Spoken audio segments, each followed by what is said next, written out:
నమస్తే అండి. మరికొన్ని రోజుల్లో ఎలక్షన్స్ రాబోతున్నాయి కదా, ఆంధ్రాకి నెక్స్ట్ సీఎంగా ఎవరు గెలిస్తే బాగుంటుంది? జగన్ వస్తే బాగుంటుందండి. ఎందుకండి? చేసిన పళ్ళు అండి, చేసిన పళ్ళు పెట్టి అట్లు పెట్టి ఇవాళ ఊళ్ళో మోసగించేసేసి ఆ పథకాలు పెట్టేసి అమల్లో పెట్టుకుంటా పోయి అన్ని అభివృద్ధి అన్నీ చేశాడండి. అలా చేసి పెట్టి వీళ్ళ జనాలు నాకు నచ్చితేనే ఓటేయండి అన్న గ్యారంటీ ఒకటి జనాలు చెప్పాడండి. అలా వాళ్ళు చెప్పగలిగేవారు, జనాలు రాలేకపోతున్నారండి. అలా చెప్పగలిగారు, రావలేరు. ఇంకా ఇవాళ నాకు నచ్చితేనే ఓటేయని జగన్మోహన్ రెడ్డి ఒకటే, అంతే. ఏ నాయకుడు కూడా లేడు. మరి 5 సంవత్సరాల్లో మీ ఇంటికి కానీ మీ ఊరికి కానీ ఏం మంచి జరిగింది?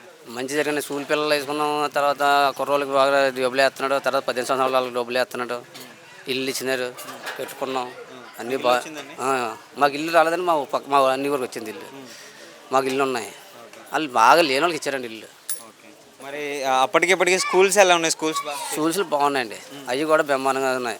ఆయన నాన్న మును పెడితే భోజనం పెడితే భోజనం బాగుండేది కదా, పూట బాగుండేది కదా. ఇలా అలా కాదండి, గంటకి కూడా వాళ్ళు కుర్రోళ్ళు చెప్తున్నారండి ఇంటికి వచ్చి, మాకు బ్రహ్మాండంగా పెడుతున్నారు డాడీ, మాకు బ్రహ్మాండం చూస్తున్నారని వాళ్ళు చెప్తున్నారు. కుర్రోళ్ళు మనం అనక్కర్లేదు, కుర్రోళ్ళు చెప్తున్నారు. అప్పుడు సెలా తేడా ఉందని కుర్రోళ్ళు చెప్తున్నారండి.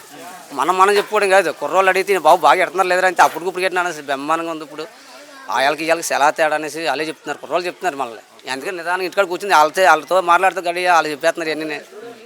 రోడ్లు ఎలా ఉన్నాయండి? రోడ్లు బాగానే ఉన్నాయండి. రోడ్లు ప్రతిపక్షాలంతా రోడ్లు బాగాలేదని చెప్తారండి, ఎన్నో చెప్తారండి. ఇంకా ప్రతిపక్షాలకు ఏదంటే ఏమి అట్టుకుని ఇంకా అంచనా లేదు, ఇంకేమీ లేదు. ఇంకా ఏదో అట్టుకోకపోతే ఆ పని అవ్వదు, ఇంకేం వంపులేడు, ఏం చేస్తాడు, ఏదో అట్టుకుని చెప్తాడు. అలాగేటైతే ఈ 30% కూడా 140కి 170 కనపారం కలిపి జగనం.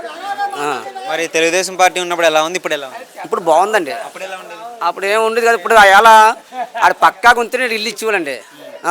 టీడీపీలో చూడ పక్కా నా మనిషి, ఆడు నా ఓడికి ఇచ్చాడు. ఎలా కులం చూడలేదు, కుతం చూడలేదు, అందరికీ నా వాళ్ళ ప్రతి ఒక్కరికి కూడా జగన్ ఇచ్చాడండి. అలా అలాగే పార్టీ ఈ నా మనిషి కాదు, ఆడు వాళ్ళ మనిషి, అలా ఇచ్చాడండి. అప్పుడు పిల్లిలో మా అయితే నాకు ఇల్లు 3 ఇల్లు, ఆడు పార్టీ మనిషి అయితేనే ఇల్లు ఇచ్చేవాళ్ళు, నాకపోతే ఇల్లు ఇచ్చేవాళ్ళు కాదు. ఇప్పుడు అలా కాదు. వాలంటీర్ వ్యవస్థ ఎలా ఉంది? వాలంటీర్ కూడా బాగుందండి, ఇంటికైతే ఇచ్చేస్తున్నారండి. బియ్యం కానీ పింఛనీ కానీ అన్ని పథకాలు కూడా ఇంటికి వస్తున్నాయండి. అప్పుడు కూడా ఏంటండి వాళ్ళు పింఛనీ ఎత్తే సచివాళ్ళు బుక్కలు లైన్లో పడి ఇవ్వాలండి. మహానుభావుడు ఇంటికి వచ్చి తెచ్చిస్తున్నాడు, ఇంకా అంతకంటే కావాల్సిందే ఉందండి.